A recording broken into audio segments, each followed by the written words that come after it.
right, members of the media, we are joined by the student athletes from Indiana. To my far left, Race Thompson with Miller Kopp and Trace Jackson Davis, and we'll open it up for questions. Second row. Trace, throughout the Tom Bruce, Sports Illustrated Indiana, throughout the whole Big Ten season, you always had 2 nights, 3 nights, whatever, between games, even though it was a grind. This weekend, it's really just one. I was wondering if you could just sort of take me through, like last night, what time you finally got to sleep, what sort of treatment work you do on your body today, and what even tomorrow, leading into a Sunday night game. Yeah, I think the biggest thing for us is just resting our bodies. We got out of here about 3 a.m., so some of us didn't get to sleep until 4 to 5. And so we're going to do a lot of resting today, do a little bit of shooting just to get our bodies active. And then just recovery. Timmy G, Dr. Rink, they both do a great job in helping us get whatever we need to do. And so, that's basically the biggest thing. It's not the first time we played. We played back-to-back before. We did last year when we played in the Big Ten tournament. We did this year in the Big Ten tournament. So we just got to go out there and compete. Zach Osterman, Indianapolis Star. Trace, I think you may have played Nigel once or twice in high school. Just how have you, as you get ready for Miami, how have you seen him grow? How's he different as a player, and how does he fit into a backcourt that has a lot of points between those 3 guys? Yeah, Nigel's a great player. Their backcourt is really, really good. But just watching him just grow throughout high school and just blossom into the player that he is now, just being able, the way he shoots the ball and then passing, and his ability to attack the rim is huge keys and huge developments that he's been able to work on. And so I'm excited. It's not every day you get to play someone that you grew up really close to. So. Our right side here, and then we'll come back over. Oh, I'm sorry, yes, second row here. Go ahead. Michelle Kaufman from the Miami Herald. If all 3 of you wouldn't mind giving your scouting report on Miami, especially, the game last night, what they did at the end of that game, and then for Trace, Norchad Omir, what you think it'll be like, what kind of player you think he is. They, obviously they're a really good team. Offensively, they're dangerous. They're probably one of the best, if not the best offense in the ACC, averaging over 80 points a game. So, they get out in transition. They shoot a lot of threes in transition, and so that's really one of their strengths. And for us, it's going to be about taking care of the ball and making sure we have a good shot every possession. Yeah, Miami's a really good team. Is this working? Yes. Go ahead. They're a really good team. Like Miller said, they're really good in transition. Try to get back in transition. Take them out of their stuff a little bit, but it really comes down to us. Our defense works very well when we're keying in together. So, we're really just focused on what we do, and then again, just kind of familiarize ourselves with what they do, so we can kind of see some things coming. Yeah, I agree. They play a really fast up-tempo offense. But then on Omir, he's a great player. He plays a lot bigger than what his size is, and he's very active. He plays with a lot of energy, and it's going to be a battle, and I can't wait. So, Trace, Mike Schumann with the Daily Hoosier. You've been playing a lot more of a face-up game lately. Using crossover dribbles. Last night might have been the first time I've ever seen you go between the legs to attack somebody. Take us through the backstory of the kind of the development of your ball handling ability over the last year, because it seems like it's changed quite a bit. It's really always been there. You can even ask Race. We've always played open gyms and stuff of that nature, and I would take the ball up the court, and then he would say, well, until I see it in an actual game, I won't believe it. And so I said, all right, bet this is the year that it's going to happen. And so That is true. Just being able to just have the freedom to do stuff like that, try to set up my teammates, try to put pressure on the rim. It's been great for me in my development, and then props to Coach Woodson for letting me do it. Far left, go ahead. Roger Rubin from New York Newsday. Hey, guys. Guys, I want to ask you a little bit about Coach Woodson here. It's Indiana University, so it's obviously a huge thing in Indiana, but it's also kind of a big thing nationwide. What do you think it is about Coach Woodson that, in such a fishbowl with so much scrutiny and so many people paying attention, that he, functions so well? What is it about his personality? Well, the first thing is he has zero social media. So he's old school. He doesn't know what anyone says, nor does he care. So Still has his flip phone. yeah, he still has a flip phone. So he is someone that is just he's a great guy. He would do anything for any of us, but at the same time, he's all about business. He's always locked in. He meets with the coaches every day for 3 to 4 hours, just working on stuff to help our team. But he bleeds Indiana basketball, and I think that's the reason why he came back, because he wanted to help put this place back on the map, and he's done a great job of that so far. Miller, go ahead. Miller, go ahead. Yeah, I mean, just going off Trace, I think Coach Woody's at a point, and I'm not gonna speak for him, but I think he's just done so much in his career that at this point in his career, he's seen it all. He's seen so much basketball and experienced so much that nothing gets to him now, and he understands the big picture of it all, and he knows that it's about the guys in the locker room and the guys in the the staff and everybody included in the everyday process, and so he he's just focused on us and doesn't care about really anything else. Race, your comments? Yeah, they pretty much covered it all. He's seen it all. He's been around the game longer than we've been alive, and he loves to say that. He does, or you do? That's the clarification. They pretty much covered it. That's really all I can say. Sixth row here, Gray. Miller, Keegan Nixon with thehoosier.com. Miller, when the opposition is talking so much about shutting down Trace, shutting down Jalen, is that going to get you excited going into a game knowing that you will probably have more offensive opportunities from the three? That's every game. Start to finish from our first game to now. That's kind of, I know that's the game plan. Obviously, some teams do a little, some things different, but I also, coming into every game, I know that most of my shots are going to come from Trace and Fino too in transition. So I know where I'm getting most of my looks, and Trace knows too, because he's the one passing them to me most of the time. So I'm excited every game really, because I kind of know how teams are playing and the guy guarding me specifically as well. Trace, you've become sort of on this short list of great Indiana players with all you've accomplished in your 4 years. And you've been able to share that the last couple of years with Coach Woodson, who's on that list of great players too.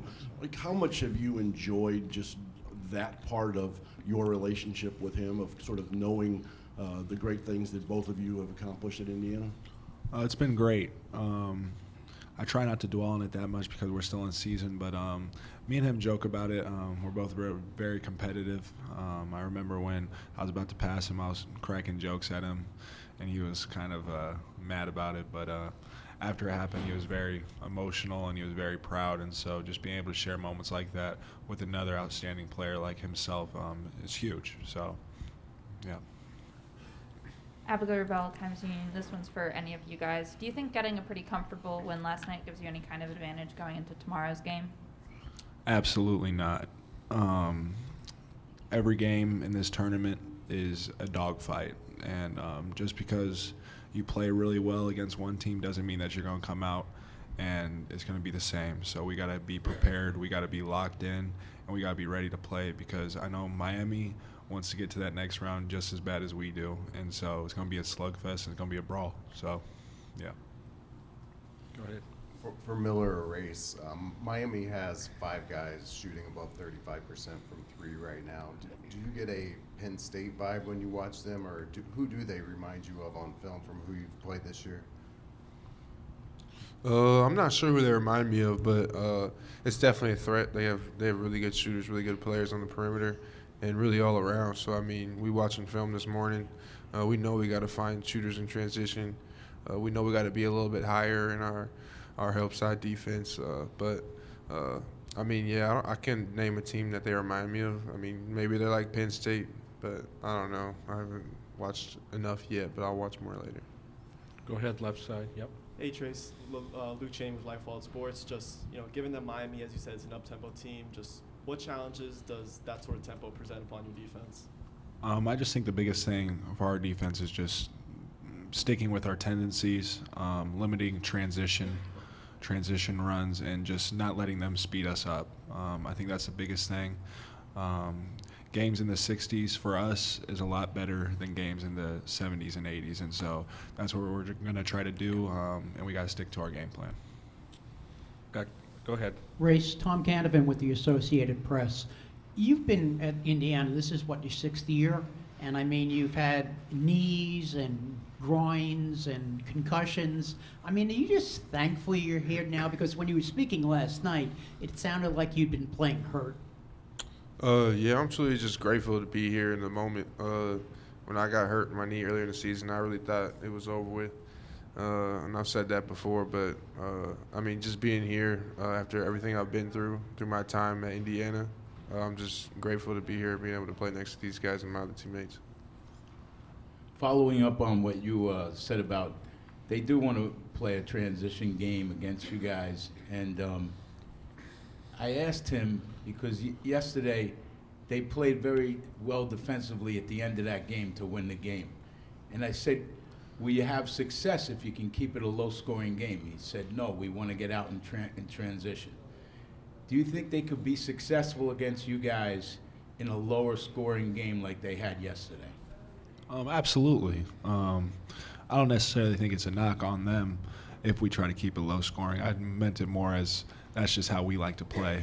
But I think any team in this tournament, at the end of the day, you got to be a winner to get in. You got to win a bunch of games, close games, and so at the end of the day, it's going to come down to the possession by possession, and whoever executes better is going to win. And so that's what I meant by that.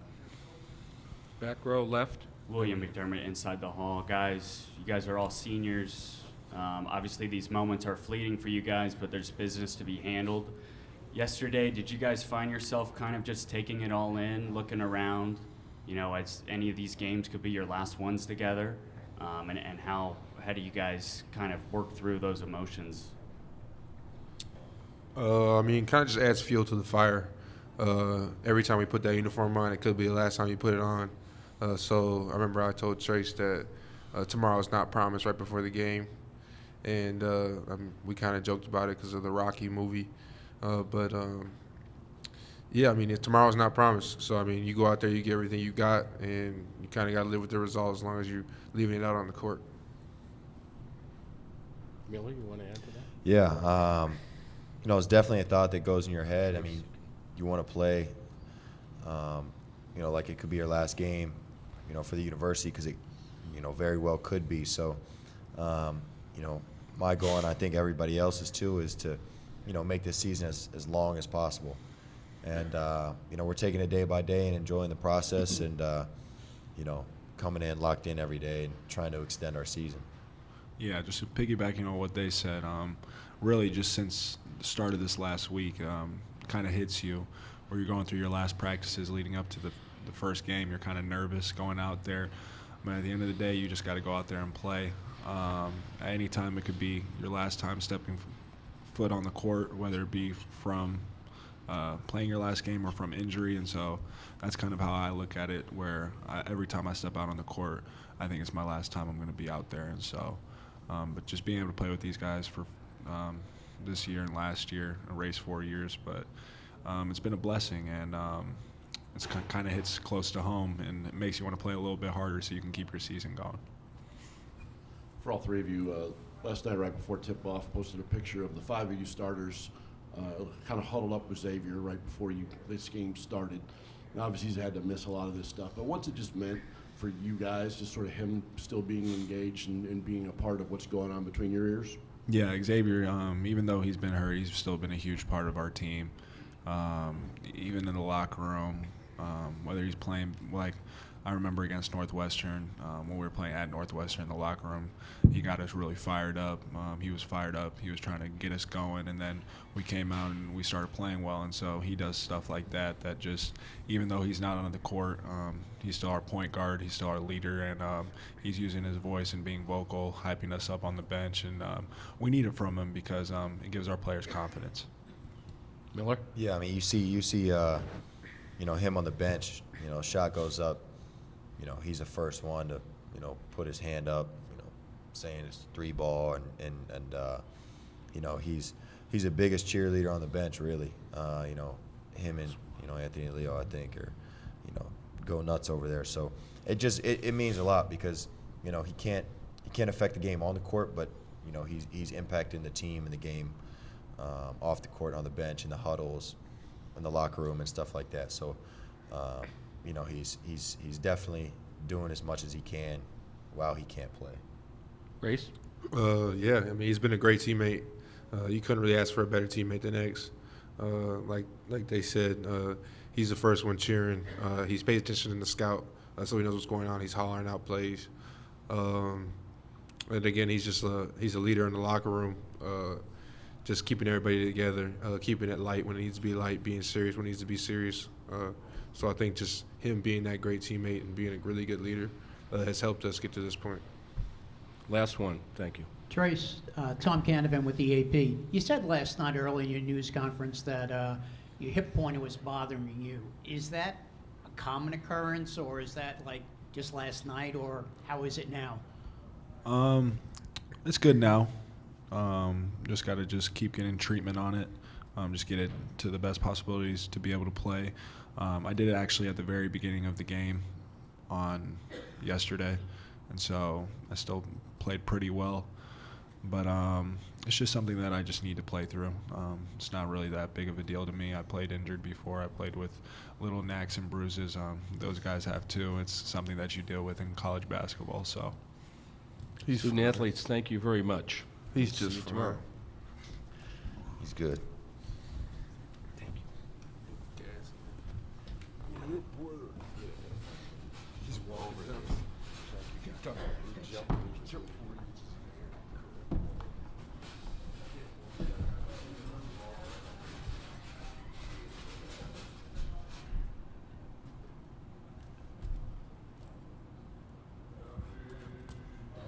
We'll be joined by Coach Woodson in a few moments. Thank you.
Media, we're joined by head coach Mike Woodson, and we'll open it up to questions. We'll start here in the front row. One moment.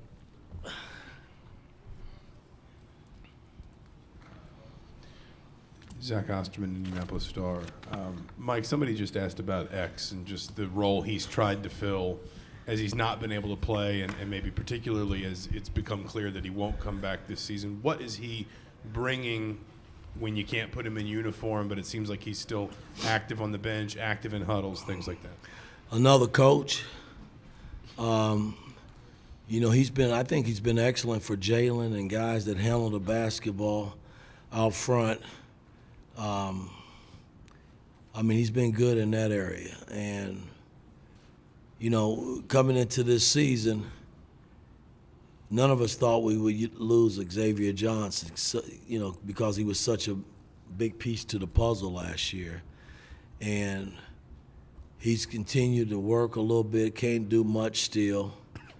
And we're working our butts off to try to bring him back for next season. So, and only time will tell if that will happen. But he's been a positive, for our ball club, even though he hasn't been able to dress and play. Mike, Tom Bruce, Sports Illustrated, Indiana. With all that Trace has accomplished in his career, he's certainly on a short list of great Indiana players, and obviously you're on that list as well. In your 2 years with him, how much have you enjoyed just sort of seeing him excel at the level he is, and the just the personal interactions you've had? And because he did mention when he passed you on the scoring list that he was kind of ribbing you a little bit and you didn't like that much. Well, I mean, records are meant to be broken, but when I think about where we started, trying to get guys to stay on board, to stay on the team, I mean, that, for me, was the most humbling experience when I took this job, when you sit guys down and you give them an all-star speech and you ask guys to raise their hand and see who's going to stay on board, and all the guys were walk-ons. That's very humbling. And, the fact that I went to the top and I started with Trace Jackson Davis and he gave me the opportunity to coach him, it's been kind of nice to see where we started and where he is today. And there's been major, major improvement. I mean, you guys see it on a night in and night out basis, and we see it every day in practice, and once we play the game, it's been a nice carryover into the ball games. My coaching staff has done an excellent job in helping me get him to this point. Back left and then up here. Roger Rubin from New York Newsday. Hey, Mike. How we doing? Mike, the University of Indiana basketball program is not just popular in Indiana, but it's got sort of a national audience. And you have a job that is probably one of the most highly scrutinized in college basketball. Were there a set of skills that you learned when you were playing and coaching in New York, or a mindset that you think you have been able to apply in this job to help you deal with all of that? It's a great question, because I think back to when I first got into coaching and my journey as an assistant coach to get to the top to be a head coach. And once I became a head coach in Atlanta, when I got my first gig there, it was very humbling, because I had just come off of winning an NBA title with the great Larry Brown and that crew. And I took a young team from nothing back to the top in Atlanta. And it took me 4 years to do it. And in doing it, I just thought it didn't matter where I coached and who I coached. I honestly thought, and I don't mean this in a braggadocious way, that I could get a team to win.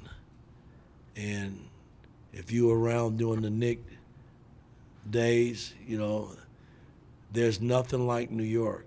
And when it comes to the media and how they scrutinize and wiggle their way into your into your world, and it wasn't fun at times, but my walk of life in New York when I coached the Knicks was unbelievable, because we did some things there that hadn't been done in a long, long time.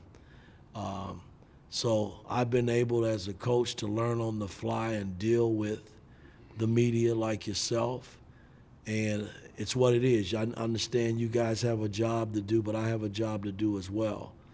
And Indiana hadn't changed. Just like New York Knicks, they hadn't changed. When I played there in 1980, 81, it was the same. And it's still the same. And I don't mean that in a bad way. I love the New York Knicks. Indiana has been the same from the time I stepped foot in there in 76 until now. It hasn't changed. Our fan base has been great, and our media expects us to win, and that's how it should be. Right here. Yeah, hi, Mike. Rick Bozich, WDRB in Louisville. Speaking of that, you played and you had a great career at Indiana, but you didn't get what Quinn and Isaiah and Randy and Steve got, which is the national championship. As you've gotten older, have you viewed that as sort of a void in your career at all? And what would it mean for Trace to get Indiana back where it used to be? It's a big void. you don't come to college basketball, especially at Indiana, back during that time and not expect to win a Big Ten or a national title, because that's how it should be, and that's how it was under the great Bob Knight. And I honestly thought my senior year we were right there, heading in the right direction, and then injuries happen. And it's a part of sports, man. You know, sometimes, you know, you can walk into a situation. I tell Larry Brown this all the time in Detroit. He had to be the luckiest coach, not only a great coach, but one of the luckiest coaches, because we had no problems that year with that Detroit Piston team. That team was meant to win, and he was the driving force behind it. That doesn't happen all the time in sports. And unfortunately for me, my senior year, you know, we got hurt. Randy broke his foot. I had back surgery, was able to come back, but we didn't get it done. So, yeah, there is a void. And as a coach, I didn't come back to IU just to coach Indiana basketball. I want to win some Big Ten titles and a national title. And, you know, we got a chance just like all the teams that are left in this tournament, you know, and I'm not selling them on anything less than that, you know, and we'll see what happens. Only time will tell. Mike, Todd Golden with CNHI. Miami has an experienced backcourt, tournament experienced backcourt at that.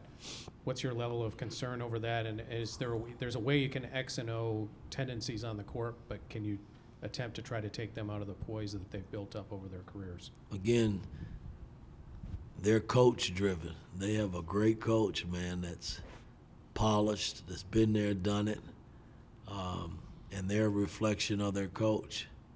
And I get it, you know. So I know our team has got to come in and commit for 40 minutes and see what happens, man. I mean, that's the only way I can tell our team. You can't run from it. We got Miami tomorrow. They're a great team, well coached. We got to come in and commit on both ends of the floor for 40 minutes to see what happens. Go ahead, and then left. Yeah, hey, Coach. Mike Schumann with the Daily Hoosier. How much of a weapon has Trace become facing the basket, catching the ball on the perimeter, driving? It seems like that's improved significantly over the course of this season. Has that opened things up for you this year offensively? And what did he do to develop those skills that you've seen over the last couple of years? Well, we've been able to put him in those positions in practice, and it's been a nice carryover in the game. We've been trying to move him around, you know, out on the floor. And, you know, I think what's helped him more than anything is the fact that he's been able to rebound the ball and push the ball out and initiate our break. You know, I mean, we've given him the latitude to do that, and I think he's fulfilled that position real well. I mean, we're benefiting from it, the Millers and the Gallows, whoever gets in front of the ball, you know. He's been a guy that's willing to pass it, so it makes it kind of nice to see him doing things like that. Mike, this is Andrew Chernoff with Wish TV in Indianapolis. Have you ever seen a locker room rally behind a headband as much as yours did last night with Miller's headband? Shit, I didn't even notice it. Yeah. The one thing I did notice, him making shots. That's the only thing that matters to me. I don't care about no headbands. Dana O'Neill with The Athletic. Mike, how much of a luxury is it to have Jalen available when Xavier gets injured, to have that caliber of a player to kind of turn the team over to in some capacity? It was huge, because I think when we all set out to recruit Jalen Safino, I was his biggest fan. I mean, Ya and Kenyon, you know, they introduced the young man, and I just couldn't get enough of him doing the AAU tournaments and going and watching him in high school. And, you know, I made it very clear I have to get Jalen Safino in an Indiana uniform. That was my first really priority. And it's worked out, because, again, I never thought I would lose Xavier. I really didn't. You know, I thought that Xavier, even though I was going to start them both, Xavier would teach him and tutelage him along the way, and we just never got to it enough.